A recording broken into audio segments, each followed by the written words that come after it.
तो good morning. तो आज हम स्टार्ट करने वाले हैं चैप्टर 1 कम्युनिकेशन।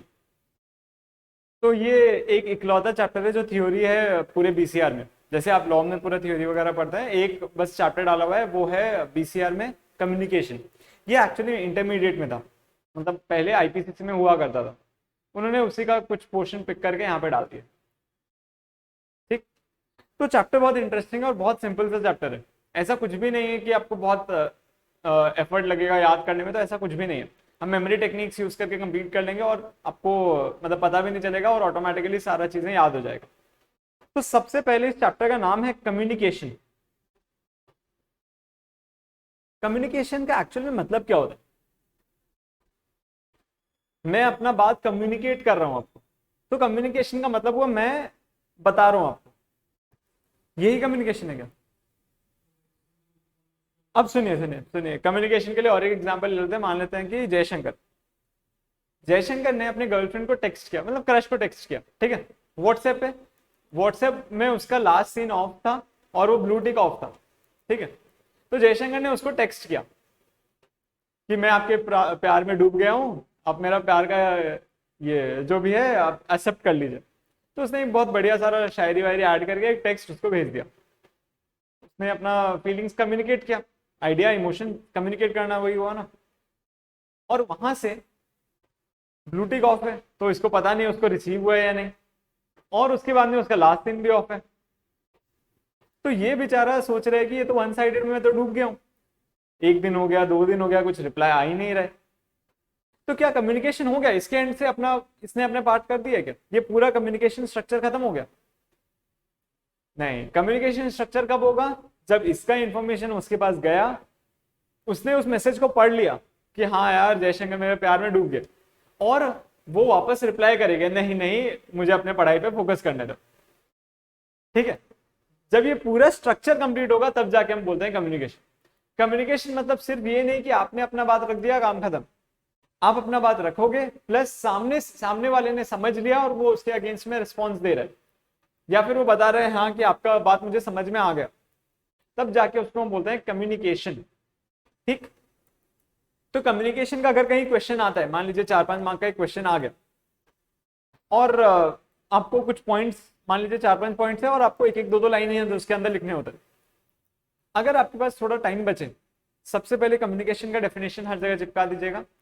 उसके बाद में जो भी क्वेश्चन पूछा होगा, मान लीजिए इफेक्टिव मीन्स ऑफ कम्युनिकेशन या फिर वर्बल कम्युनिकेशन का मतलब क्या होता है, तो सबसे पहले कम्युनिकेशन का डेफिनेशन चिपका दीजिएगा और उसके बाद में उसका अंदर का लिख दीजिएगा। तो कम्युनिकेशन का डेफिनेशन एक चार्ट से समझ लेते हैं। दो पार्टीज होते हैं, एक सेंडर होता है और एक रिसीवर होता है, ठीक है। तो सेंडर कुछ चीज भेजता है रिसीवर को।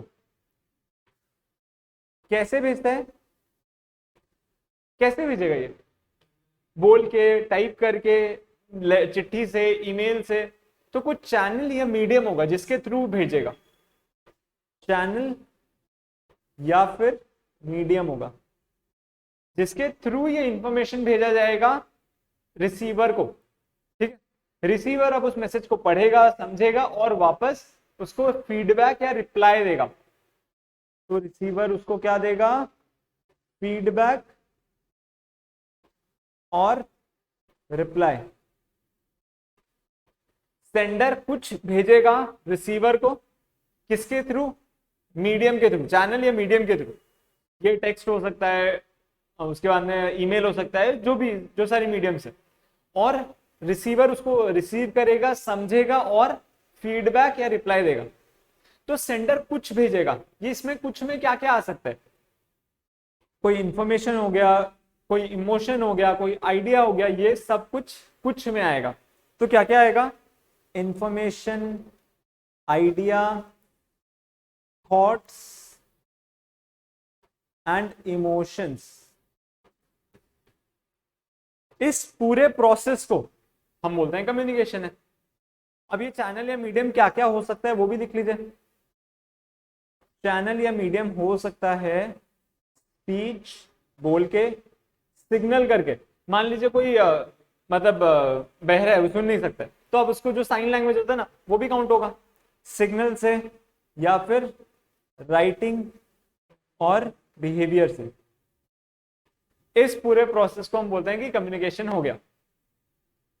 अब आपको कम्युनिकेशन का डेफिनेशन कहीं लिखना होगा, तो आप लिखेंगे communication is a process by which sender sends speech, signal, writing और बिहेवियर, ये मीडियम से अपना इंफॉर्मेशन, आइडिया या थॉट्स भेजता है रिसीवर को, रिसीवर उसको रिसीव करता है एंड यूजिंग अप्रोप्रिएट फीडबैक या रिप्लाई उसको रिसीवर को सेंडर को बताता है कि देखो भैया मुझे आपका बात समझ में आ गया। तो आप ये वाला चार्ट ड्रॉ कर लीजिए। आपको जब भी डेफिनेशन पूछा जाएगा ये चार्ट आपके मन में तुरंत आ जाना चाहिए। सेंडर रिसीवर को भेजता है कुछ में क्या क्या आता है, information, idea, thought and emotions. किसके थ्रू भेजता है, चैनल या मीडियम के थ्रू। क्या क्या हो सकते हैं चैनल या मीडियम, स्पीच, सिग्नल, राइटिंग और बिहेवियर। एंड रिसीवर उस मैसेज को रिसीव करता है एंड फाइनली अप्रोप्रिएट फीडबैक या रिप्लाई देता है। तो चलिए एक बार साथ में बोल लीजिए, याद हो जाएगा ये डेफिनेशन। कम्युनिकेशन का मतलब क्या होता है, सेंडर कुछ भेजता है, कुछ क्या आता है, इंफॉर्मेशन, आइडिया, थॉट्स, इमोशंस। किसके थ्रू भेजता है, चैनल या मीडियम के थ्रू। चैनल या मीडियम क्या क्या हो सकता है, स्पीच, सिग्नल, राइटिंग और बिहेवियर। ये रिसीवर रिसीव करता है और वो अप्रोप्रिएट फीडबैक या रिप्लाई सेंडर को भेज देता है। इस पूरे प्रोसेस को हम बोलते हैं कम्युनिकेशन।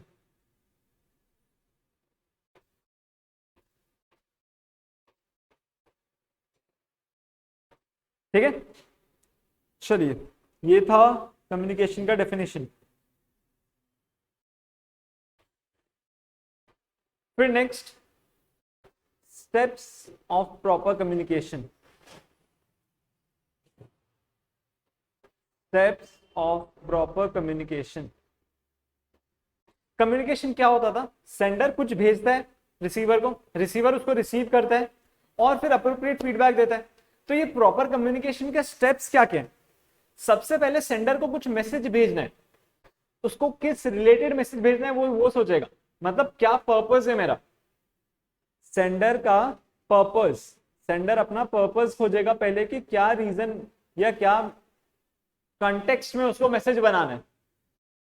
ठीक है, मान लीजिए आप जयशंकर को एक लव लेटर लिखते हैं, कैसे लिखेगा, पहले वो सोचेगा कि मुझे इससे क्या चाहिए।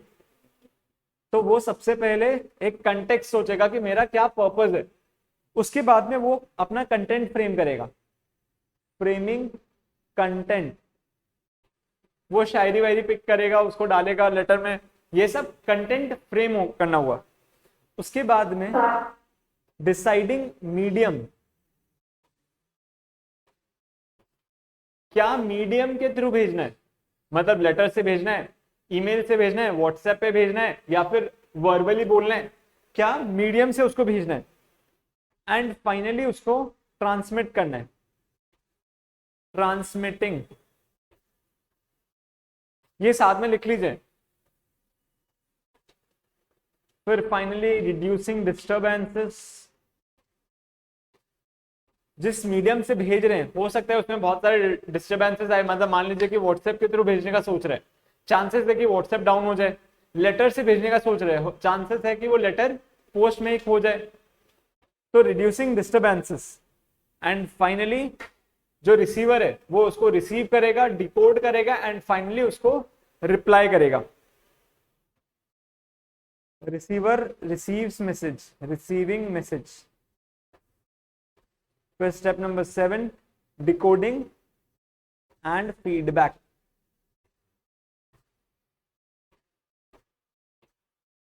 तो प्रॉपर कम्युनिकेशन के 7 स्टेप होते हैं। सबसे पहले सेंडर को सोच रहे हैं कि मैं क्या पर्पस से भेज रहा हूं। जैसे हमने एग्जांपल लिया था, तो जयशंकर यहाँ पे सोच रहे हैं कि मुझे क्या सामने वाले को कन्वे करना है।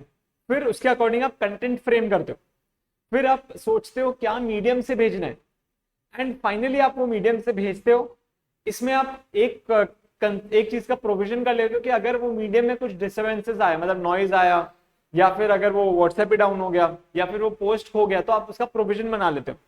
एंड फाइनली वो रिसीवर मैसेज को रिसीव करता है, उसको डिकोड करता है, समझता है एंड फाइनली एक फीडबैक भेज देता है। इस पूरे प्रोसेस, ये है steps for a proper communication. तो ये बहुत, हाँ, डिस्टर्बेंसेस, तो ये बहुत रिपीटेटिव क्वेश्चन है, तो इसको ध्यान रखिएगा। Steps of proper communication.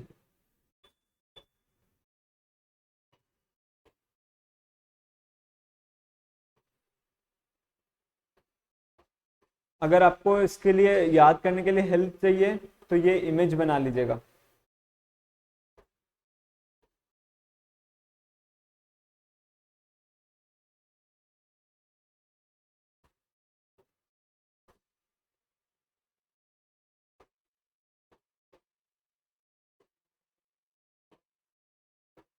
And finally receiver giving feedback. आपको अगर याद करने में हेल्प चाहिए तो ये साइड में इमेज बना लीजिएगा कि ये बंदा पहले सोच रहा है कि क्या मेरा पर्पस है, उसके बाद में कंटेक्स्ट फ्रेम कर रहा है, फिर मीडियम डिसाइड कर रहा है, और यहाँ पे जो बनाया हुआ है इसका मतलब डिस्टर्बेंसेस, उसको मैसेज को ट्रांसमिट कर रहे हैं, उसमें क्या क्या डिस्टर्बेंसेस आ रहे हैं, ये जो बंदी है वो मैसेज रिसीव कर रही है और फाइनली फीडबैक भेज रही है। अगर आपको याद करने के लिए हेल्प चाहिए तो आप ये इमेज साइड में बना सकते हो। फिर next, types of communication.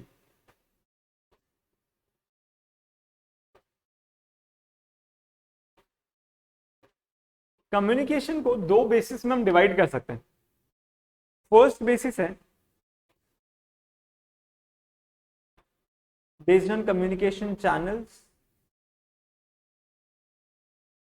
Based on communication channels, कि आप कौन सा चैनल यूज कर रहे हो उसके अकॉर्डिंग में आप तीन पार्ट्स में डिवाइड कर सकते हो। और एक है based on purpose and style,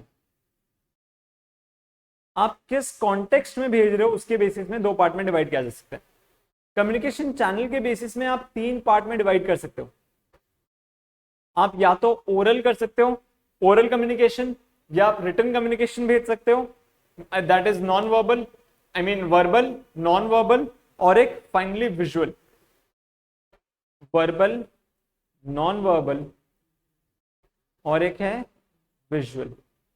verbal मतलब आप बोल के उसको बता सकते हो कि देखो भाई ये वाला बात है। नॉन वर्बल मतलब आप उसको लिख के देते हो।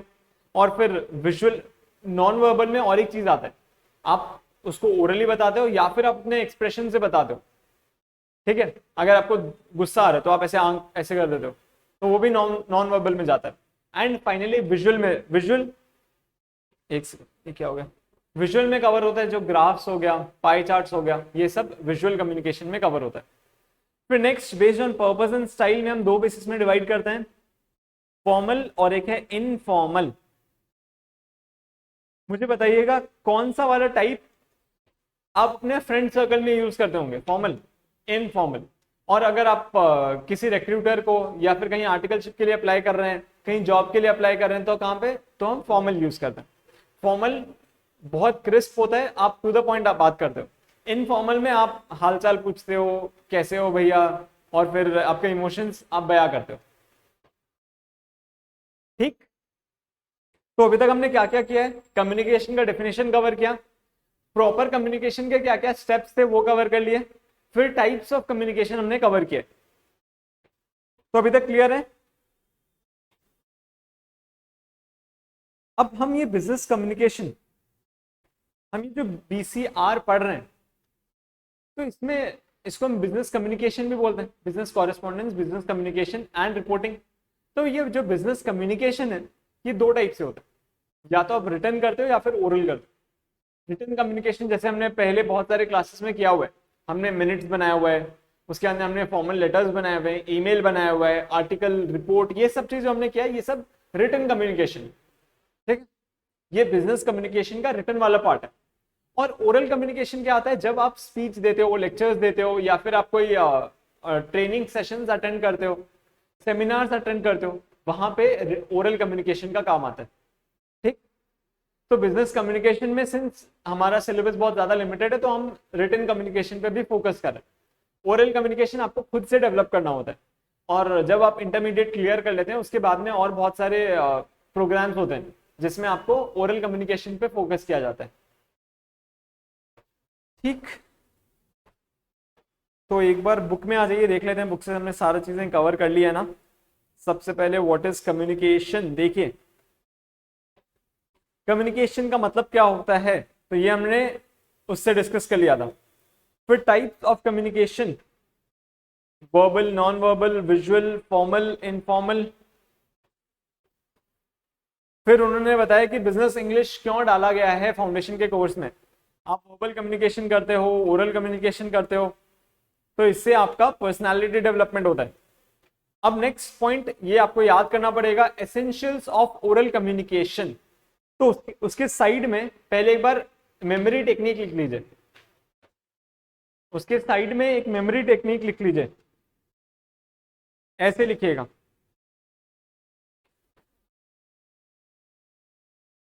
PL capital, please you are no VIP।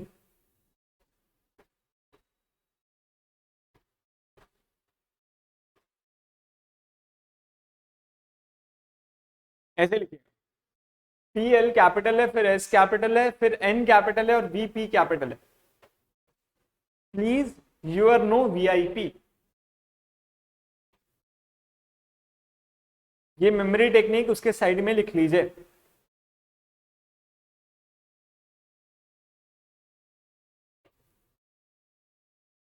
Essentials of oral communication मतलब ओरल कम्युनिकेशन के लिए एक इफेक्टिव ओरल कम्युनिकेशन के लिए क्या क्या चाहिए, तो उसके साइड में एक मेमोरी टेक्निक लिख लीजिएगा, please you are no VIP।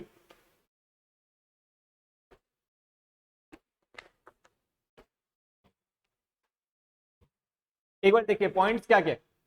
P से प्रोनाउंसिएशन, कि आप अपने जो टर्म्स है उसको कैसे प्रोनाउंस करते हैं।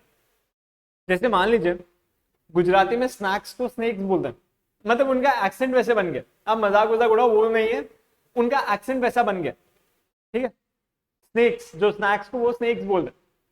तो अब आप मान लीजिए कि अब वो USA में गए या फिर और कहीं गए, एक इफेक्टिव जो हिंदी लैंग्वेज जानता ही नहीं, आप उससे बात कम्युनिकेट नहीं कर पाएंगे, ठीक है। आप जो मीनिंग से उसको एक्सप्लेन कर रहे होंगे, एक्सेंट की वजह से वो डिफरेंट हो जाएगा। आप वो वर्ड्स को कैसे प्रोनाउंस कर रहे हैं उसके वजह से ये डिफरेंस आ जाएगा, ठीक है। तो प्रोनाउंसिएशन बहुत इंपॉर्टेंट है। अगर प्रोनाउंसिएशन अच्छा नहीं है तो अकॉर्डिंगली आप इफेक्टिवली कम्युनिकेट नहीं कर पाएंगे, सामने वाले को आप अपना बात बता ही नहीं पाएंगे या फिर वो समझ नहीं पाएगा। तो P से आ गया प्रोनाउंसिएशन। L से हो गया लिसनिंग, लिसनिंग एंड कन्वर्सेशन। तो आप जब अपने बात कम्युनिकेट कर रहे हैं, सामने वालों को एकदम अच्छे से सुनना चाहिए, वो पूरा अटेंशन आप पे रख रखा है, और आप जिस टोन में बता रहे हैं या जिस मेथड में बता रहे हैं, सामने वाला वही सेम इमोशन सेम मेथड में समझ रहे हैं, ठीक है। मान लीजिए आप गुस्सा में बता रहे हैं लेकिन उसको फर्क ही नहीं पड़ रहा, तो आप गुस्सा में बता रहे हैं सो दैट कि वो एटलीस्ट डरे और अपना काम मतलब जो काम आपने असाइन किया वो करके बताए, लेकिन उसको कुछ फर्क ही नहीं पड़ रहा, वो सोच रहा है हंस हंस के बात कर रहे हो, तो कम्युनिकेशन में गैप हो गया ना।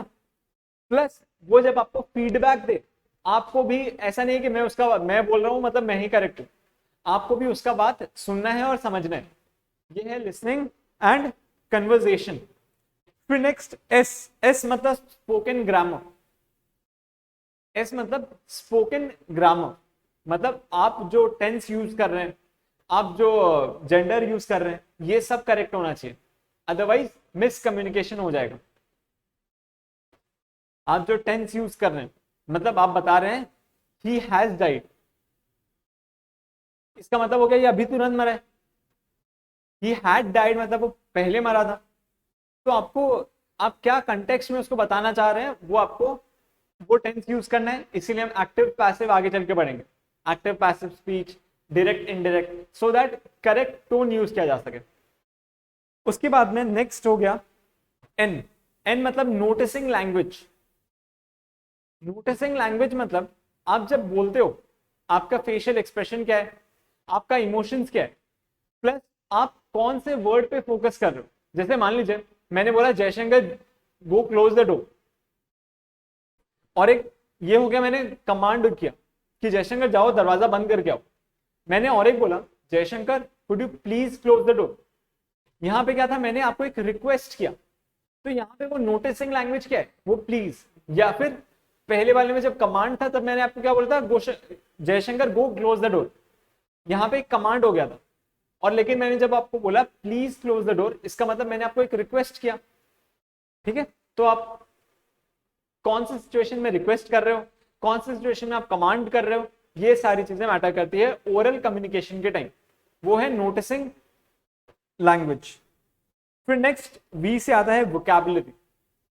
आपका वोकैबुलरी में क्या क्या वर्ड्स आप यूज करते हो, आप सिंपल वर्ड्स यूज कर रहे हो या फिर आपके पास बहुत सारे इडियम्स अवेलेबल हैं, आपके वोकैबुलरी में क्या क्या टर्म्स आपके पास अवेलेबल हैं, ठीक है, उसको होता है वोकैबुलरी। आप वोकैबुलरी कैसे एक्सपैंड कर सकते हो, आप न्यूज़पेपर पढ़ते हो, आप इंग्लिश टीवी चैनल्स देखते हो, आप इंग्लिश बुक्स रीड कर रहे हो, ये सब से आपके वोकैबुलरी इंक्रीज होता है, मतलब आपके पास और ज्यादा वर्ड्स आता है जिससे आप एक चीज को एक्सप्लेन कर सकते हो।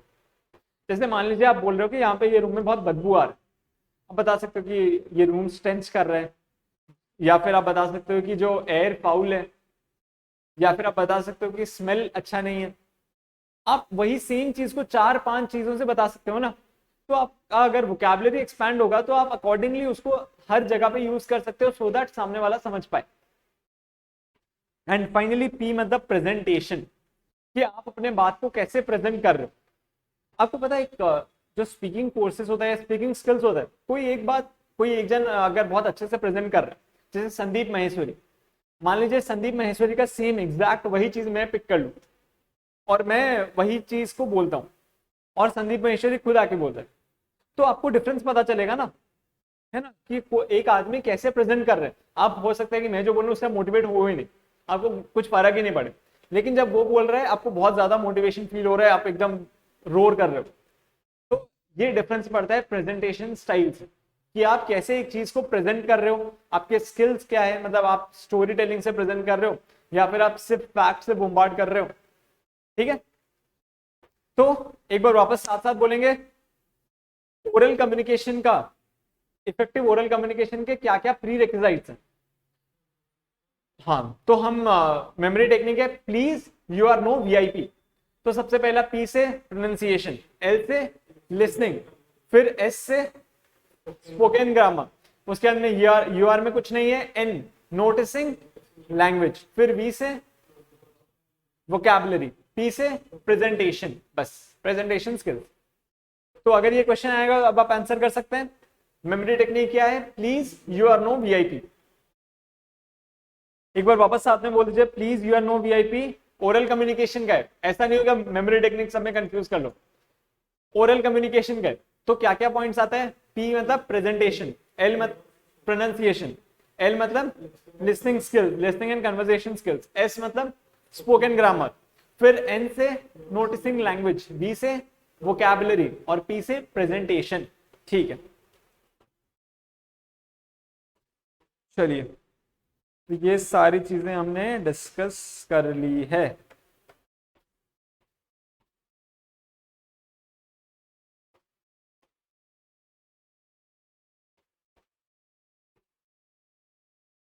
फिर और एक चीज, आपको कुछ टिप्स और टेक्निक्स दिए गए हैं कि आप कैसे प्रेजेंटेशन कर सकते हो, तो ये मेरे साथ साथ आप लिख लीजिए कि आप कैसे प्रेजेंटेशन कर सकते हो, उसके कुछ टिप्स और टेक्निक्स दिए गए।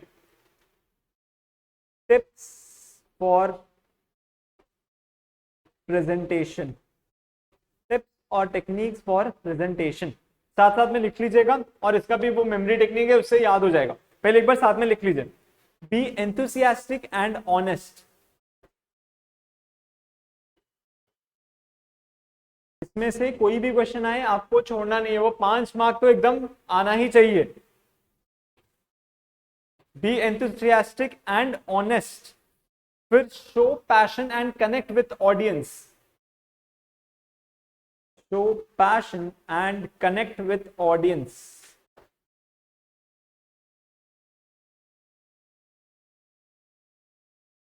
फिर see focus on needs of audience. आपने ऑडियंस को बुलाया है कि मैं स्टोरी बताने वाला हूं और आप ऑडियंस को फैक्ट्स प्रेजेंट कर रहे हैं, हिस्ट्री की बातें बता रहे हैं, तो ऑडियंस तो बिल्कुल बोर होएगी ना। Focus on needs of audience, फिर नेक्स्ट कीप इट सिंपल,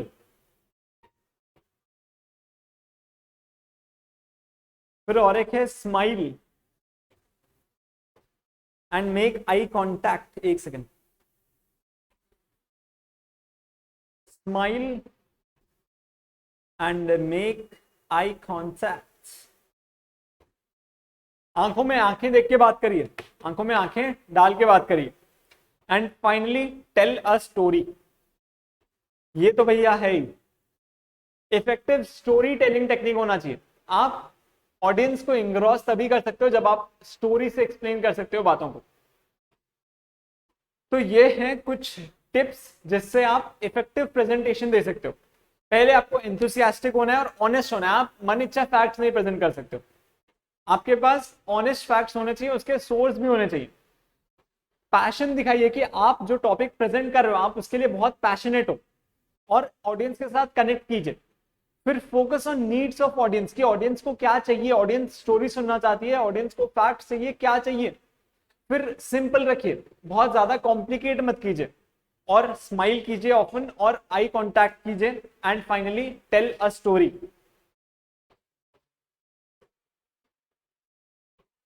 अब इसका मेमोरी टेक्निक लिख लीजिए साइड में, honest and simple, smiled passionately, honest and simple, smiled passionately.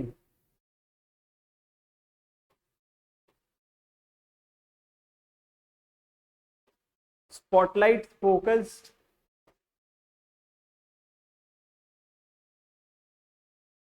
that's how the story started.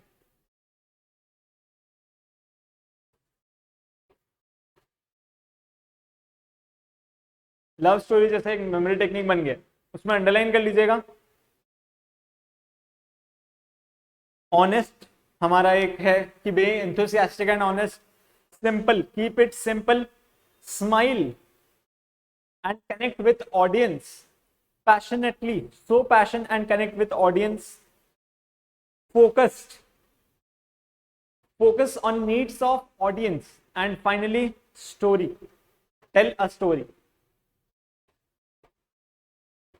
Honest and simple, smiled passionately, spotlights focused, that's how their story started.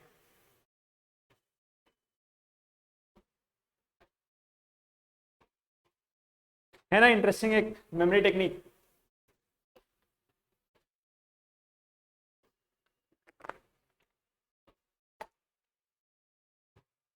ये सब words underline कर लीजिए।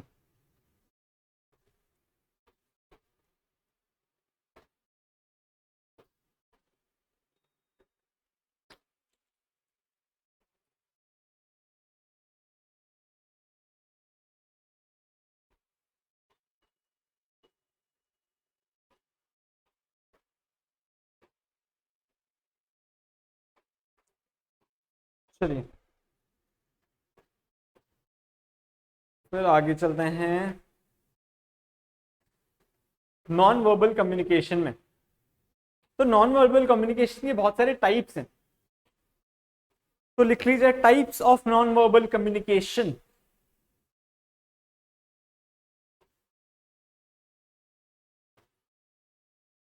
Types of non verbal communication.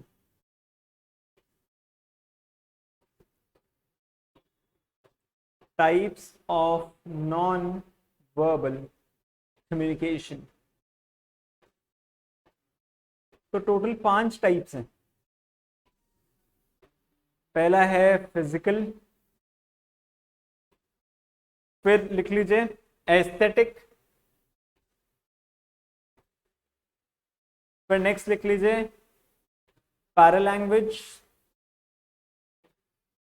फिर appearance, and finally symbols.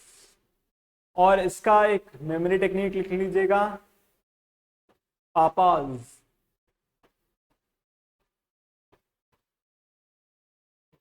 Papa's. और जब भी non verbal communication का बात आए पापा के बारे में सोचिएगा। फिजिकल मतलब अगर मान लीजिए उनको आपको डांटना है तो ऐसे खड़े हो जाएंगे बस, स्टार्ट हो गया आपका डर। उसके बाद में फिजिकल मतलब मीन करता है कि आप कैसे बात कर रहे हो। मान लीजिए मैं ऐसे पढ़ा रहा हूँ, ऐसे खड़ा हो गया, मैं ऐसे होके पढ़ा रहा हूँ, तो आपको भी नहीं समझ में आएगा कि यार ये क्या पढ़ा रहे हैं। या फिर मैं ऐसे पढ़ा रहा हूँ, ऐसे हो गए, तो आप किस बात को कैसे प्रेजेंट कर रहे हैं। अब मैं मानना चाहता हूँ, मान लीजिए मैं एक पर्टिकुलर बात पे आपके बहुत फोकस डालना चाह रहा हूँ, तो मैं ऐसे करके बता रहा हूँ आपको। या फिर एक कैजुअल बात है तो मैं ऐसे करके बता रहा हूँ। तो डिपेंड करता है फिजिकल अपीयरेंस पे, मतलब आप कैसे अपने पोजीशन, कैसे आप खड़े हो, सो दैट आप वो बात को प्रेजेंट कर सकते हो। अकॉर्डिंगली आप उस पर क्या इंपैक्ट डाल रहे हो ऑडियंस में। फिर नेक्स्ट है एस्थेटिक।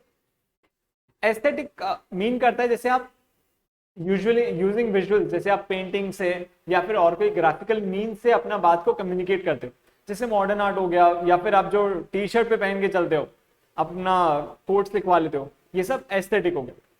फिर पैरा लैंग्वेज हो गया, जब आप कुछ पर्टिकुलर टोन से बात करते हो। मान लीजिए मैं गुस्सा से बोलना चाह रहा हूँ कि जयशंकर भैया तुमने क्या किया, ये गुस्सा हो गया। फिर मैं या फिर आपको एकदम प्यार से बताऊँ, जयशंकर भैया आपने क्या किया यार, तो आप कौन सा टोन यूज करते हो, वो पैरा लैंग्वेज में कवर होता है। अपीयरेंस, आप कैसे दिख रहे हो, मतलब जो बोलते हैं ना first impression is the best impression, तो आप कैसे दिख रहे हो, आप एकदम रेडी हो, रेडी तैयार वैयार हो, क्या हो, सूट वूट पहन के जा रहे हो, तो मतलब कि आप कोई बहुत इंपॉर्टेंट काम के लिए जा रहे हो। आप हाफ पैंट पहन के घूम रहे हो, तो इसका मतलब आप कैजुअली कहीं घूमने जा रहे होगे। ठीक है, ये सब अपीयरेंस पे डिफाइन करते हैं। फिर फाइनली सिंबल्स, कि आप मतलब आपका सोशल स्टेटस क्या है, उसके बाद में आप अपना प्रेस्टीज वैल्यू आप कैसे दिखा रहे हो। मान लीजिए मैं कोई बहुत क्लासी कार से उतर के आ रहा हूँ आपके पास यहाँ पे, तो आपको लगता है कि हाँ भैया ये बड़ा आदमी है, बहुत पैसा वाला होगा। या फिर मैं कोई रिलीजियस हेड हूँ, या फिर मैंने बहुत दाढ़ी वाड़ी बढ़ा रखी है और मैंने वो सर पे टोपी वोपी लगा रखी है, तो आप आइडेंटिफाई कर सकते हो भैया ये पर्टिकुलर रिलीजन का है। या फिर मैंने टर्बन बांध रखा है, तो आप समझ सकते हो ये पंजाबी है, तो आप बोलोगे हाँ भैया लस्सी लेके आऊं, या फिर आप वैसे उस पर्टिकुलर टोन में बात करना स्टार्ट कर दोगे। तो ये सब होते हैं नॉन वर्बल कम्युनिकेशन के टाइप्स। आप इसको याद कैसे रखने वाले हैं, फाफास। क्या पी से क्या आया, फिजिकल, ए से एस्थेटिक, पी से पैरा लैंग्वेज, फिर ए से अपीयरेंस, एस से सिंबल्स। याद रहेगा ये।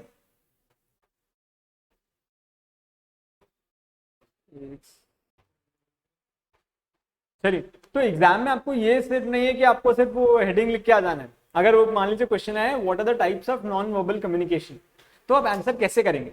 सुन लीजिए, पहले आप कम्युनिकेशन का डेफिनेशन लिख लीजिएगा। कम्युनिकेशन डेफिनेशन आपको 2 मिनट लगेगा, लगा दीजिएगा डेफिनेशन। उसके बाद में आप लिख दीजिएगा types of non verbal communication क्या क्या है। फिजिकल, उसके अंदर आप एक लाइन लिखेंगे कि फिजिकल कम्युनिकेशन का मतलब क्या होता है, कि आप कैसे अपना, आपका पोज क्या है, आप अपने आर्म्स को ऐसे फोल्ड करके बता रहे हैं या क्या, कैसे करके आप कम्युनिकेट कर रहे हैं, बॉडी एक्सप्रेशंस क्या है, उससे आप किस पर्टिकुलर बात पे फोकस कर सकते हैं। आप पता लगा सकते हैं कि ये फॉर्मल है या फिर ये कैजुअली बात कर रहे हैं। बस उतना आपने लिख दिया। उसके बाद नेक्स्ट आप एस्थेटिक पे लिखेंगे। एस्थेटिक में आप बता दीजिएगा कि अदर फॉर्म्स के बारे में बात कर रहे हैं, आर्ट के थ्रू, पेंटिंग्स के थ्रू, वो एस्थेटिक्स में कवर होता है। फिर पैरा लैंग्वेज में आप टोन के बारे में बता दीजिएगा। तो आपको एक एक लाइन लिख के आना है अंदर, तब जाके आपको फुल मार्क्स मिलेंगे। मैं आपको मेमोरी टेक्निक्स जो दे रहा हूं उससे आप ये पॉइंट्स आपको याद रहेंगे। आप उसके अंदर वाला पॉइंट जैसे आपने समझा, आप बस वो एक बार जाके लिख दीजिएगा। इसका बेस्ट एग्जांपल क्या आपको पता है, मतलब आप कैसे ये पूरा अंदर वाला भी चीज आपको याद रहेगा। आप अभी जो आपने मेमोरी टेक्निक्स वगैरह बनाए, आप एक बार जाइएगा, नोट ये जो आपने नोटबुक में लिखा है वो एक बार रीड कर लीजिएगा। उसके बाद में एक बार बस बुक रीड कर लीजिएगा। आप देखिएगा ये सारे पॉइंट्स याद हो जाएंगे, और अंदर का भी आपको एक एक लाइन आप सिलेक्ट कर लोगे खुद से। चलिए, ये सारे हमने कवर कर लिए हैं।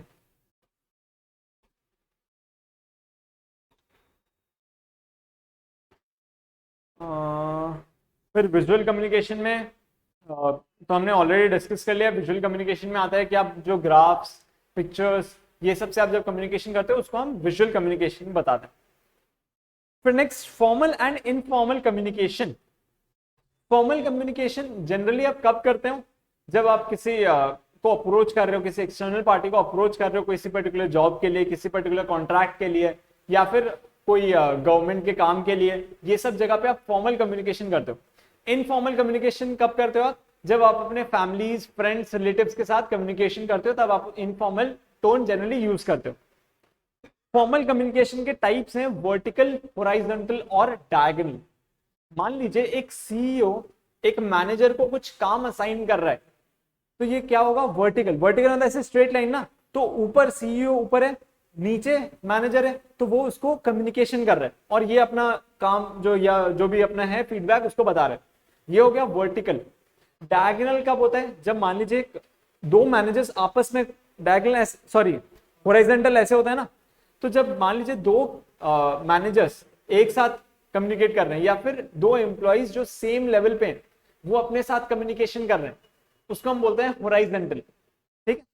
और डायगोनल मतलब ऐसे ऐसे होता है ना, डायगोनल ऐसे ऐसे या फिर ऐसे।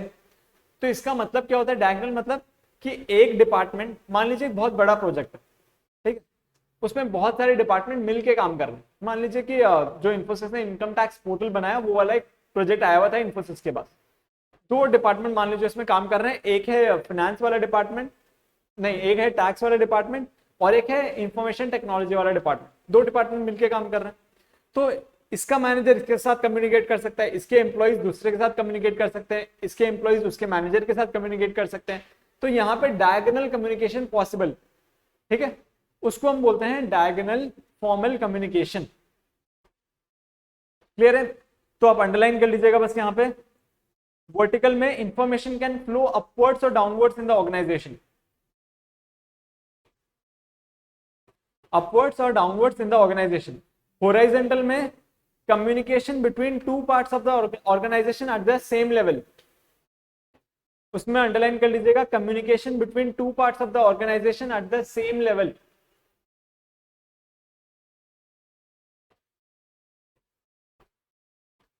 और डायगोनल में अंडरलाइन कीजिएगा, cross functional communication between employees at different levels.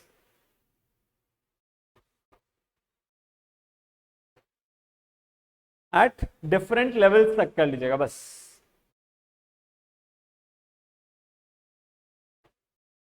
फिर इनफॉर्मल मतलब आप भाई बहन दोस्त वोस्त के साथ बात करते हो। और एक वर्ड है grey point, gossip in the office, उसको अंडरलाइन कर लीजिए। Employees in an organisation interact with each other outside the formal domain.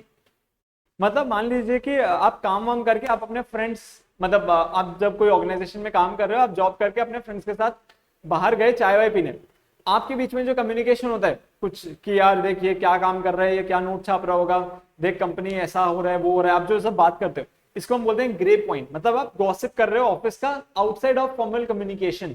तो अंडरलाइन कर लीजिएगा, employees in an organisation interact with each other outside the formal domain, such communication is called grey point, gossip in the office.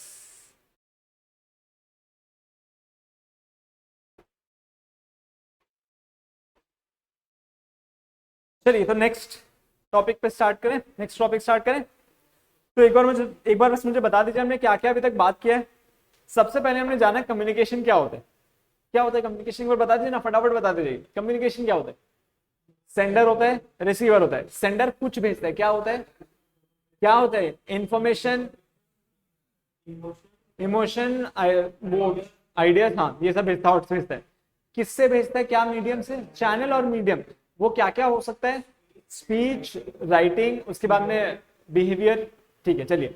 उसके बाद में receiver उसको receive करता है, decode करता है और फीडबैक दे देता है। उसके बाद में हमने पढ़ा था टाइप्स ऑफ कम्युनिकेशन, दो बेसिस में आप डिवाइड कर सकते हो, चैनल और पर्पस के बेसिस में। चैनल के बेसिस में आप क्या क्या कर सकते हो, तीन बेसिस में, verbal, non verbal, symbol, sorry visual, और उसके बाद में ये हो गया फॉर्मल और इनफॉर्मल। उसके बाद में हमने किया था ओरल कम्युनिकेशन के एसेंशियल्स, क्या क्या है, उसका मेमोरी टेक्निक क्या था, please you are no VIP. तो पी में पहले क्या आता था, प्रोनाउंसिएशन, एल से listening skill, listening and conversation, फिर एस से क्या आता था, स्पोकन ग्रामर, फिर please no you are no, N से नोटिसिंग लैंग्वेज, वीआईपी, वी से वोकैबुलरी, पी से प्रेजेंटेशन, हो गया। उसके बाद में next tips and techniques for presentation.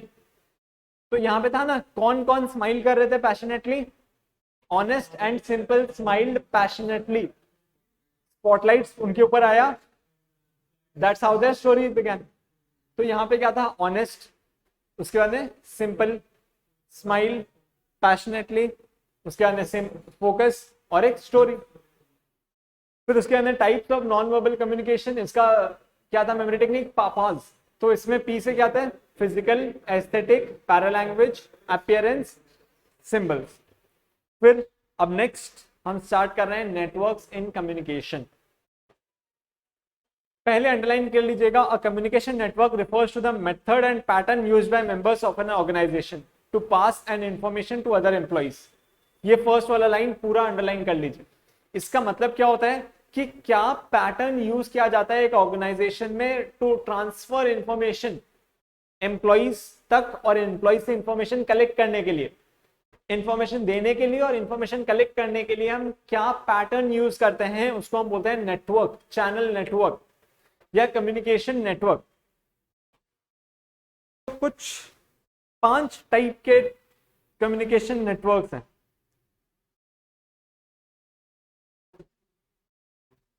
Communication networks,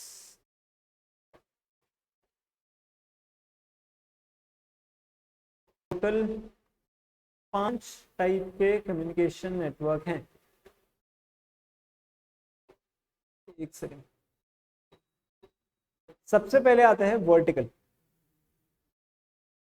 मान लीजिए ए है और बी है। यहां पे क्या होता है, ए अपना मैसेज भेज रहा है। वर्टिकल मतलब कैसे होता है, सीधा। तो ए अपना मैसेज भेज रहा है बी को और बी अपना फीडबैक भेज रहा है ए को। यहां पे गया मैसेज, यहां पे आया फीडबैक। इसको हम बोलते हैं vertical communication, vertical communication network. ठीक है। फिर नेक्स्ट है सर्किट नेटवर्क। आपने कभी वो इलेक्ट्रिक सर्किट देखा है? आपने कभी वो, मतलब आप अगर क्लास 8, 9 या 10 में वो हम बनाते थे बैटरी वाला सिंबल, फिजिक्स में हम बनाया करते थे इलेक्ट्रिसिटी वाले चैप्टर में। हाँ, कैसे सर्किट होता था, सर्किट कंप्लीट होने से वो बल्ब जल जाता था। तो एक पूरा सर्कल होता था, कंप्लीट सर्कल। तो यहाँ पे भी सर्किट नेटवर्क वही चीज को रेफर करता है। मतलब यहाँ पे ए है और दोनों यूजुअली सेम लेवल्स पे होते हैं। यहाँ पे क्या है, वर्टिकल में लेवल का डिफरेंस होता है, ठीक है। और सर्किट में क्या होता है, जनरली सेम लेवल्स पे होता है। तो ए अपना मैसेज भेजता है उसको और बी उसको फीडबैक भेज देता है।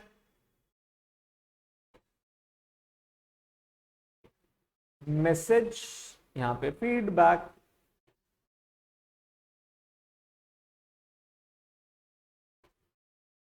ए में लिख लीजिए आप, ये जो वर्टिकल लिखा हुआ है ना, उसके नीचे लिख लीजिएगा डिफरेंट लेवल्स, सो दैट आप डिफरेंशिएट कर सको। और सर्किट में लिख लीजिएगा सेम लेवल।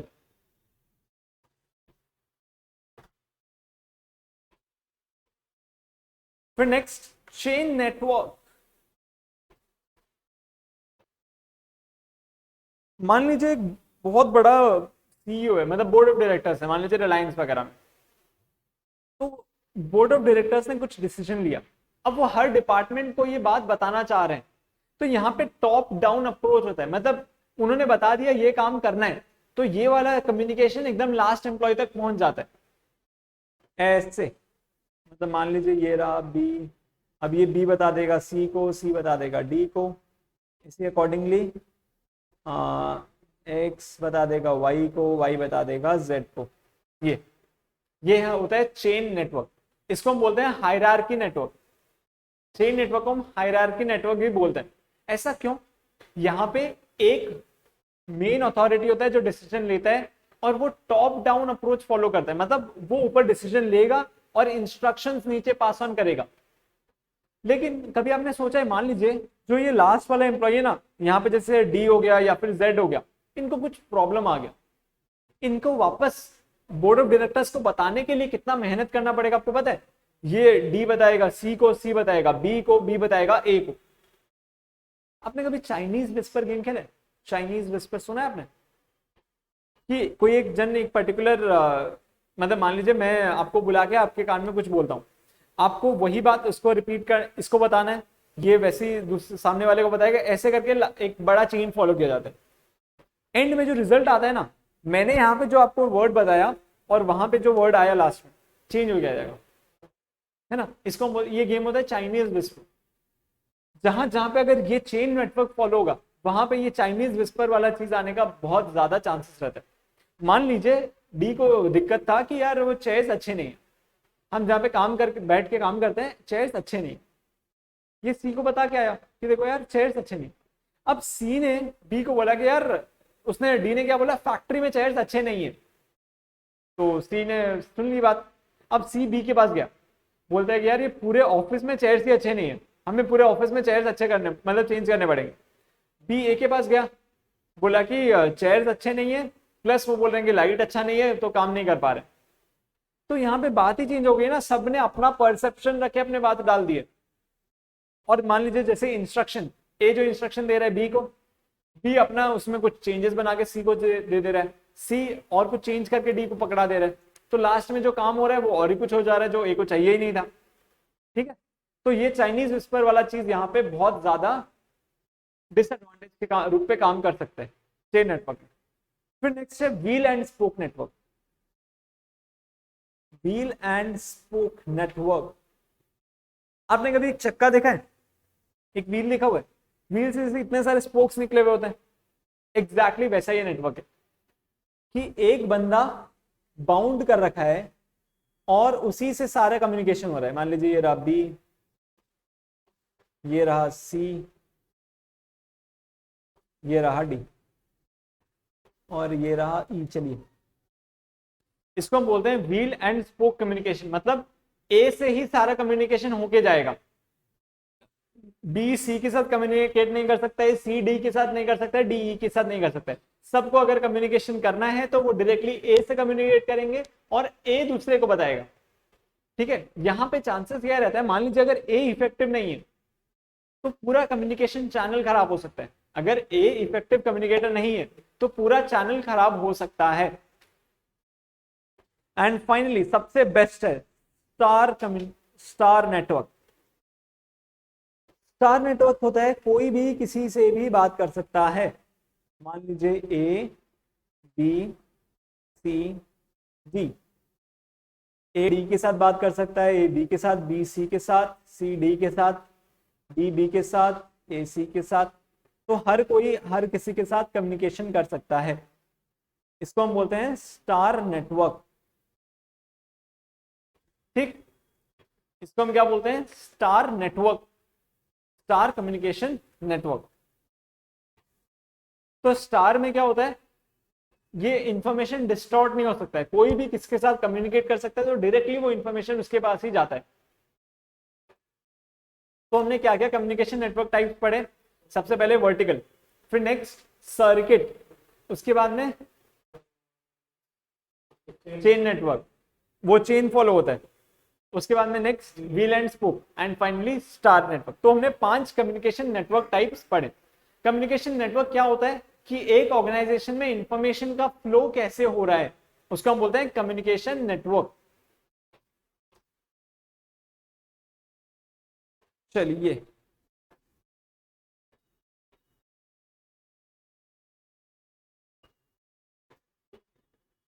उसके बाद में नेक्स्ट टॉपिक पे चलते हैं, कैरेक्टरिस्टिक्स ऑफ इफेक्टिव कम्युनिकेशन। तो आप वहां पे पहले मेमोरी टेक्निक लिख लीजिए। तो ये जो मेमोरी टेक्निक है थोड़ा अडल्ट मेमोरी टेक्निक है लेकिन याद करना पड़ेगा। वहां पे लिख लीजिए listen 6C, focus on your emotions. या फिर अगर आपके पास और कोई मेमोरी टेक्निक है तो वो या रख लीजिए, डिपेंड करता है आपको जैसे याद कर रखना है बस। वहां पे एक मेमोरी टेक्निक मेरे हिसाब से है listen 6C, focus on your emotions.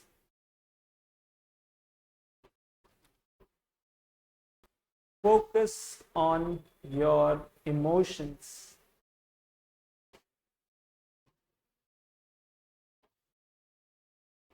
तो लिसन एक हो गया, 6C एक हो गया, फोकस एक हो गया और इमोशंस एक हो गया। Listen, 6C, focus on your emotions.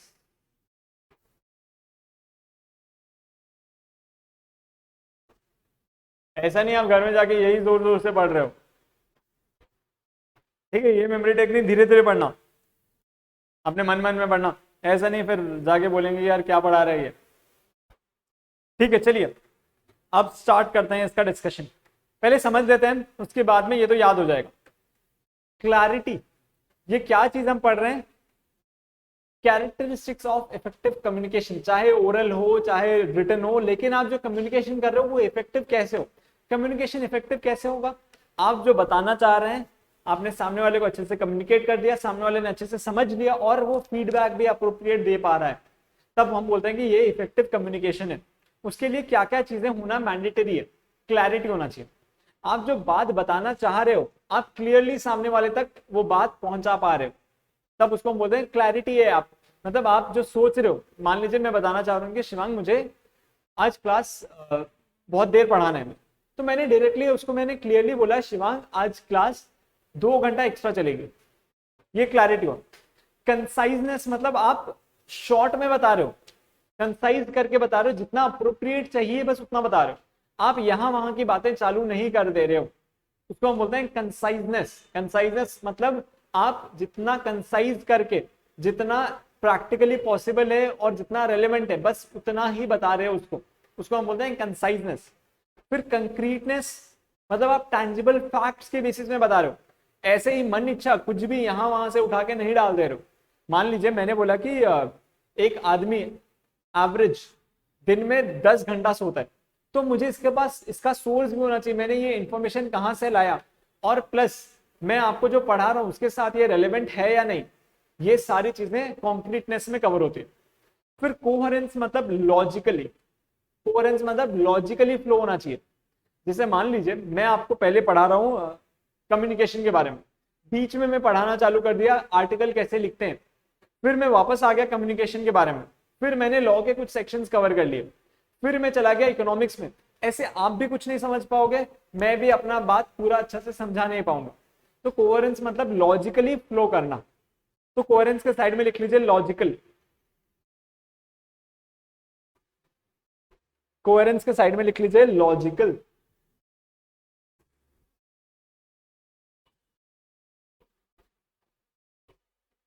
फिर नेक्स्ट कंप्लीटनेस, आप जो बात बता रहे हैं पूरा कंप्लीट बात बताइए, आधा बात मत बता के छोड़ दीजिए।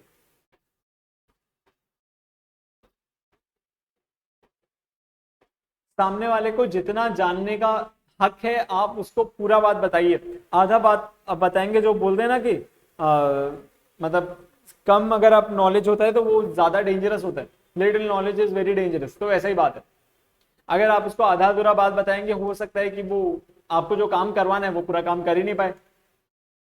फिर नेक्स्ट कोर्टियसनेस मतलब आप पोलाइट होके बात कीजिए, ऐसा नहीं कि यार चल ये काम कर, ऐसे नहीं, आप पोलाइट होके उससे प्यार से बात कीजिए।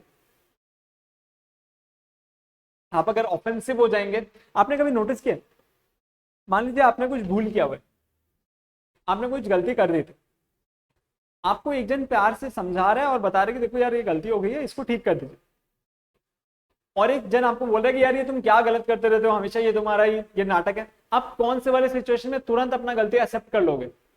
फर्स्ट वाले सिचुएशन में, जब कोई आपको पोलाइटली बताएगा और आपको करेक्ट मेथड बता देगा उस टाइम आप अपना गलती तुरंत एक्सेप्ट कर लोगे। लेकिन कोई अगर आपको डांट के बताएगा आप अपना गलती एक्सेप्ट नहीं करोगे, आप तुरंत डिफेंसिव मोड में चले जाओगे। ये ह्यूमन साइकोलॉजी है, आप बोलोगे यार नहीं ऐसे कैसे गलत हो सकता है, ठीक है, आप अपना इमोशन, आप अपना प्रिविलेज बचाने के चक्कर में चले जाओगे, ईगो अपने को हर्ट नहीं होने दोगे। फिर लिसनिंग फॉर अंडरस्टैंडिंग मतलब आप जो कम्युनिकेशन कर रहे हो, आप जो सामने वाला है जो रिसीवर है वो अच्छे से सुन रहे हैं वो बात को और समझ रहे हैं सेम इमोशन सेम टोन में, और आपको अगर वो फीडबैक दे रहे हैं आप भी उसको समझने के लिए वो फीडबैक को सुन रहे हो। ऐसा नहीं कि बस हाँ ठीक है ये बोल रहे हैं, एक कान से सुन रहे हैं दूसरे से निकाल देते हैं, वो बात यहाँ पे नहीं आए, आप उसको समझ रहे हो और जो जो पॉइंट्स रेलेवेंट है उसको अपने लिए रख रहे हो वो फीडबैक को भी। फिर फोकस ऑन अटेंशन, आप जब कम्युनिकेशन कर रहे हैं आप बहुत सारे मीडियम्स, जैसे मान लीजिए अभी कोई यहाँ से चल के आ गया, कोई फोन यूज करना स्टार्ट कर दिया, तो फोकस एंड अटेंशन लूज हो गया, मतलब आप जो बात कम्युनिकेट कर रहे थे वो स्टेट ऑफ माइंड में है ही नहीं कि आपका बात सुन रहे। और आप जब फीडबैक दे रहे हैं, मान लीजिए आप मुझसे कुछ क्वेश्चन पूछ रहे हैं या मुझे फीडबैक दे रहे हैं, मैं अपना फोन में लगा हुआ हूँ, मैं आपका बात सुन ही नहीं रहा हूँ, तो हम दोनों का फ्रीक्वेंसी मैच नहीं किया। आप जिस मेथड से आप सोच रहे हैं कि मेरा बेटरमेंट के लिए कुछ फीडबैक दे रहा हूँ, लेकिन मैं यहाँ पे सुन ही नहीं रहा हूँ, तो वो फीडबैक का कोई मतलब ही नहीं हुआ। तो फोकस एंड अटेंशन दोनों साइड से होना चाहिए। फिर emotional awareness and control. Emotional awareness and control मतलब मान लीजिए कोई पर्टिकुलर बंदा आज बहुत ज्यादा दुखी है, उसकी आज ब्रेकअप हो गया, उसकी गर्लफ्रेंड उसको छोड़ के चली गई, बहुत ज्यादा दुखी। आप उसको आप उसको काम पे काम बताए जा रहे हो कि यार ये काम नहीं कर रहा है, तो ये कुछ नहीं करना है, तेरे को सिर्फ दिन भर टाइम पास करना है, ये काम करना है तेरे को, ये भी काम तेरे को करना है, और आप उसको डांटे जा रहे हो। आप गुस्सा में हो, वो सैड में। आप सोच रहे हो कि मेरा, आपको मान लीजिए कि दोनों एक पर्टिकुलर फॉर्म में पार्टनर है या दोनों एक साथ बिजनेस कर रहे हैं। आप गुस्सा में हो, वो सैड है, लेकिन आप दोनों ही चाह रहे हो कि मेरा बिजनेस ग्रो करे। लेकिन आप जिस मेथड से उसको कन्वे कर रहे हो सकता है वो डिफेंसिव मोड में चला जाए कि यार मेरा दिन खराब चल रहा है, ये भी फिर चालू हो गया, अब दोनों में लड़ाई हो जाए। ठीक है, तो आप जिस कम्युनिकेशन स्टेज, आप जो इमोशन यूज कर रहे हो, सामने वाले में सेम इमोशंस होना चाहिए, या फिर आप अपने इमोशंस को अकॉर्डिंगली चेंज करोगे और सामने वाले को अकॉर्डिंगली कम्युनिकेट करोगे। ये होता है इमोशनल अवेयरनेस एंड कंट्रोल। मतलब आप देख रहे हो सामने वाला कौन से इमोशनल स्टेट में, और अकॉर्डिंगली अपने इमोशंस के साथ कन्वे कर रहे हो उसको अपना मैसेज। तो एक बार साथ में बता दीजिए इसके मेमोरी टेक्निक क्या होगा। 6C, listen 6C, please focus on your emotions. सबसे पहले क्या था, लिसनिंग, लिसन है ना, listen 6C, focus on your emotions, तो लिसन। उसके बाद में हाँ, फिर क्लैरिटी, कंसाइजनेस, कॉन्क्रीटनेस, कोहेरेंस, कंप्लीटनेस, और एक क्या था, देखिए और एक क्या था, कोर्टियस, फोकस, और finally emotions, emotional awareness and control. तो ये कितने पॉइंट्स हो गए, 6, 7, 8, 9 पॉइंट्स। ये 9 पॉइंट्स आपको 5 मार्क का क्वेश्चन आता है, 5-6 पॉइंट्स पिक करके लिख दीजिएगा। आपको जितना याद रहता है उतना लिख दीजिएगा। हाँ, इसके अंदर लिखना पड़ेगा, ऐसा नहीं है आप सिर्फ हेडिंग लिख के आ जाओगे, वो नहीं काउंट होगा। हाँ, नहीं नहीं नहीं, जो भी 5 आपको,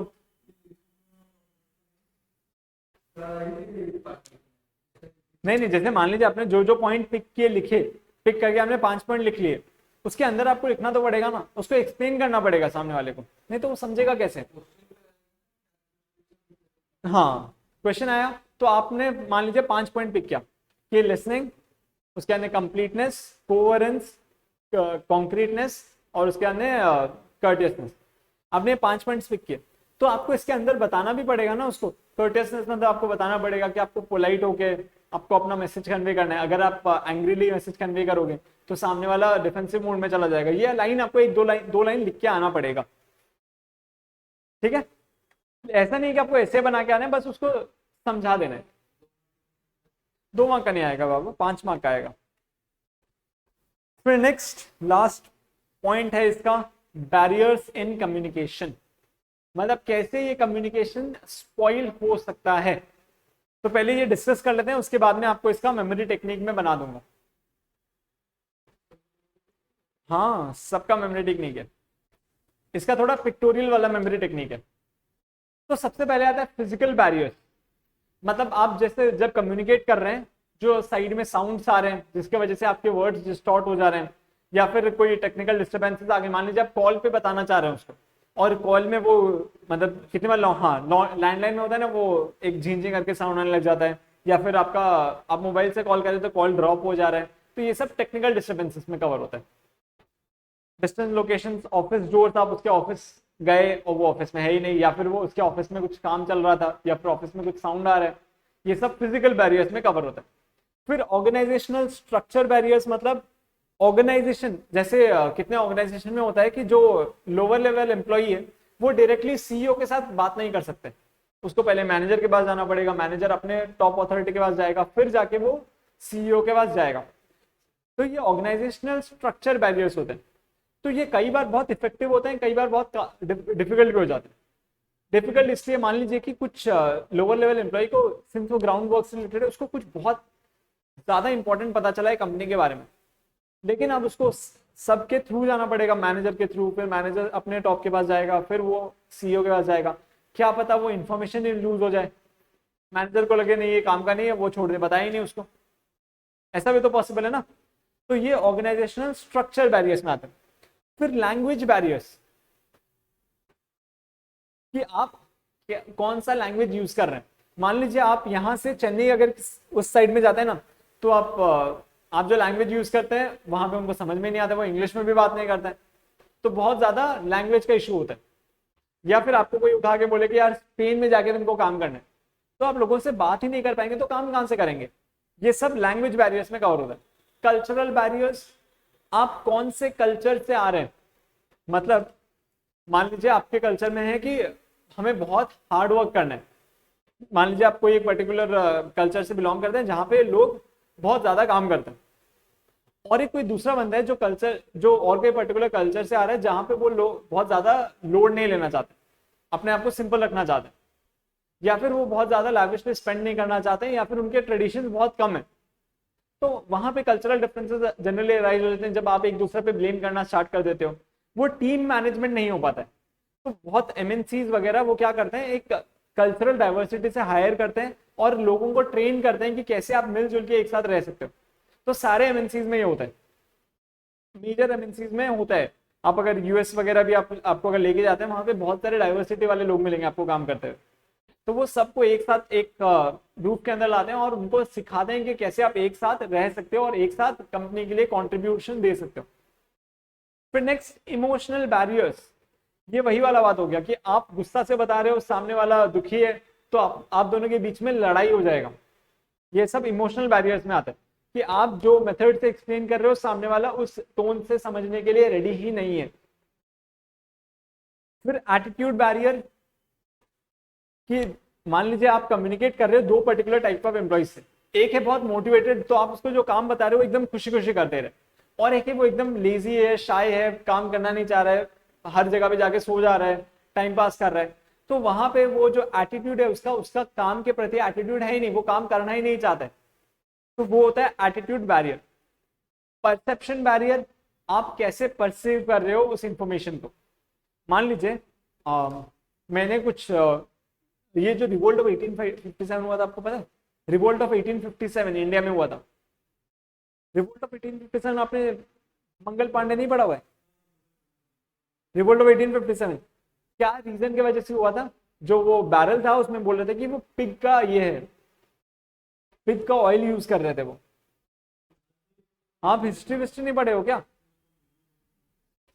तो वहां पे एक अफवाह फैली थी कि ये जो बैरल है उनको ऐसे मुंह से टीयर करना पड़ता था और राइफल में लोड करना पड़ता था। उनमें अफवाह फैली कि ये जो यूज कर रहे थे वो बैरल, सिंस हिंदू थे, कि इसमें पिग का वो ऑयल यूज कर रहे हैं, मतलब पिग का ऑयल एक्सट्रैक्ट करते हैं और फिर उसको यूज करते हैं। लेकिन हिंदूज के लिए पिग तो मतलब हम नहीं करते ना, बीफ वीफ हमारे लिए अलाउड नहीं है। तो इस रीजन की वजह से रिवोल्ट ऑफ 1857 हुआ था। अभी तक भी पता नहीं उसमें एक्चुअली यूज होता था या नहीं होता था, क्योंकि वो पता नहीं। अब रीजन ये है, जैसे ऐसा ही सिचुएशन यहाँ पे मिसकम्युनिकेशन हुआ था। जो ईस्ट इंडिया कंपनी थी वो इंफॉर्मेशन को अच्छे से बता ही नहीं पाई उनके लिए। एग्जैक्टली ऐसे ही बहुत बार ऑर्गेनाइजेशन में होता है कि वो अपने इंफॉर्मेशन को बता ही नहीं पाते। मान लीजिए उन्होंने इंस्ट्रक्शन दिया कि आप ये सेल से ये आइटम हटा दीजिए, अब उनका कहने का मतलब होगा कि ये शेल्फ को हटा दीजिए, हम नया प्रोडक्ट लाने वाले हैं। मान लीजिए एम्प्लॉय ने ऐसे परसीव कर लिया कि ये शेल्फ से जब आइटम हट रहा है मतलब अब कंपनी बंद होने वाली है। तो दोनों के परसेप्शन का बैरियर हो गया कि सामने वाला कैसे कंट्रीब्यूट कर रहा है और सामने वाला कैसे समझ रहा है। ठीक है, ये परसेप्शन बैरियर में आता है। फिर फिजियोलॉजिकल बैरियर, मान लीजिए सामने वाले को कुछ हियरिंग इशू है, सामने वाले का तबीयत अच्छा नहीं है, ये सब फिजियोलॉजिकल बैरियर में जाता है। एंड फाइनली टेक्नोलॉजी बैरियर्स, आप जब टेक्नोलॉजी का यूज करते हैं, मान लीजिए आप व्हाट्सएप से कम्युनिकेट करना चाहते हैं, सामने वाले ने व्हाट्सएप का ब्लू टिक ऑफ कर रखा है, लार्ज स्क्रीन ऑफ कर रखा है, तो आपको पता ही नहीं वो कम्युनिकेट हो भी रहा है या कम्युनिकेट हो ही नहीं रहा है। आपने ईमेल किया, क्या पता वो स्पैम में चले जा रहे हैं। तो ये सब टेक्नोलॉजी बैरियर्स में आते हैं। And finally gender barriers, main और वुमेन दोनों डिफरेंटली कम्युनिकेट करते हैं। ठीक है, तो ये जेंडर डिफरेंस है। तो मेन थोड़ा एरोगेंटली कम्युनिकेट करना चाहते हैं, एग्रेसिवली कम्युनिकेट करना चाहते हैं, फीमेल पोलाइटली, और उसके बाद में वो मतलब चीजों को समझ के फिर कम्युनिकेट करती है। मेन रैंडमली पिक करके कम्युनिकेट कर लेते हैं। तो ये डिफरेंस जो रहता है मेन जेंडर का, ये भी कई बार बैरियर्स फॉर्म करता है। जब आप बहुत बड़े ऑर्गेनाइजेशन में काम करते हैं तो बहुत बड़ा बैरियर एग्जिस्ट करता है ये। या फिर मान लीजिए कोई वुमेन इंस्ट्रक्शन दे रही है, कोई वुमेन बॉस बन गई है, वो ऑर्डर्स दे रही है, तो कई मेन को लगता है कि यार हम कैसे ऑर्डर्स दे सकते हैं, ये तो पॉसिबल ही नहीं है, उनके ईगो पे हर्ट हो जाता है। ये सब जेंडर बैरियर्स में कवर होता है। ठीक है, तो एक बार इसका मेमोरी टेक्निक देख लीजिए। मेमोरी टेक्निक इसका थोड़ा स्टोरी टाइप है।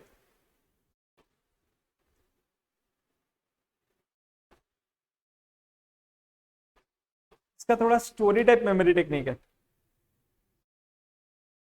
आपने वो मैरियो गेम खेला है? खेला है मैरियो? वो एक प्रिंसेस को बताने जाता है फोर्ट में, तो कुछ वैसा ही ये है।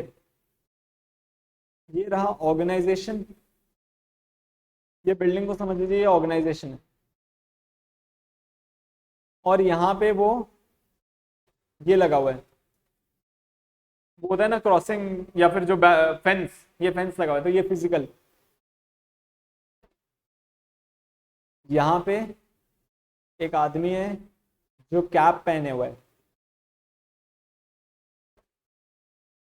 एक आदमी है जो कैप पहने हुआ है, वो बोल रहा है कि I will save the princess. वो बोल रहा है I will save the princess. ठीक है, और ये है मेल, मतलब जेंडर। ठीक, और यहां पे बैठी है प्रिंसेस। प्रिंसेस रो रही है, इमोशनल। और एक पॉइंट था टेक्नोलॉजी। प्रिंसेस फोन पे बात करते करते रो रही है। प्रिंसेस उसको स्क्रीन पे देख रही है कि ये बंदा मेरे लिए इतना कर रहा है, चलिए फोन वाला पार्ट हटा दीजिए। स्क्रीन पे उसको देख रही है, यहाँ पे अंदर बैठी बैठी, उस ऑर्गेनाइजेशन के अंदर बैठी बैठी देख रही है टेक्नोलॉजी में कि ये बंदा मेरे लिए इतना कर रहा है। बस हो गया ना, और तो कुछ नहीं है।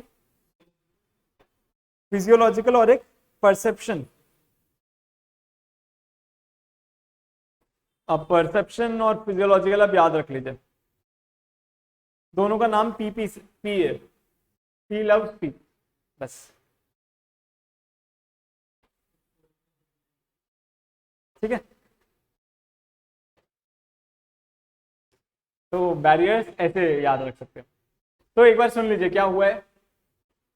यहाँ पे एक अपना प्रिंस है। प्रिंस क्या बोल रहा है कि मैं बचाऊंगा अपने प्रिंसेस को, बोल रहा है लैंग्वेज। उसके बाद में वो प्रिंस क्या है, मेल है, तो जेंडर। कैप पहना हुआ प्रिंस है, तो CAP वो डाल दीजिए, कल्चरल एटीट्यूड और परसेप्शन डाल दीजिए यहाँ पे। ठीक है, कल्चरल एटीट्यूड और परसेप्शन, CAP। वो कैप पहना हुआ, वो बोल रहा है कि मैं प्रिंसेस को बचाऊंगा। ये देख के, और प्रिंसेस कहाँ पे है, बिल्डिंग में, जिसके आगे फेंस लगे हुए हैं। बिल्डिंग मतलब ऑर्गेनाइजेशनल, और फेंस लगा हुआ है मतलब फिजिकल। वहां पे वो अंदर बैठी थी, और ये देख के वो प्रिंसेस रोने लगी, मतलब इमोशनल। और किस पे देख रही थी, स्क्रीन पे, टेक्नोलॉजी। आपको इसमें से 5-6 पॉइंट्स ही चाहिए, तो ये स्टोरी आपके मन में थोड़ा भी रहेगा तो 5-6 पॉइंट्स आपको मिल जाएगा। ठीक है, और आपको अगर हेडिंग चाहिए तो P love P, prince love princess. Perception आ गया तो फिजियोलॉजिकल बचा। हाँ, अगर आपको वैसे डालना तो वैसे डाल लीजिए, जैसे आपको अच्छा लगे। ये स्टोरी आप खुद से बना सकते हो, जो आपको स्टोरी ऐड करना है इसमें। तो आप ये वाला स्टोरी यहाँ पे साइड में लिख लीजिए, सो दैट आपको ये याद रहे। आपको इसमें से कोई भी 5-6 पॉइंट्स पिक करने हैं। आपको लिखना है स्टोरी, लिख लीजिए, याद रहेगा, नहीं तो भूल जाओगे। आप पॉइंट्स याद कैसे करोगे? तो ये मेमोरी टेक्निक्स वगैरह से ये पूरा चैप्टर आपका कंप्लीट हो गया। ठीक है, तो बस आप अगर इतना सा याद कर लोगे तो ये पूरा चैप्टर आपका कंप्लीट है। ठीक है, तो इसके साथ ये चैप्टर को यहीं पे एंड करते हैं। Thank you so much.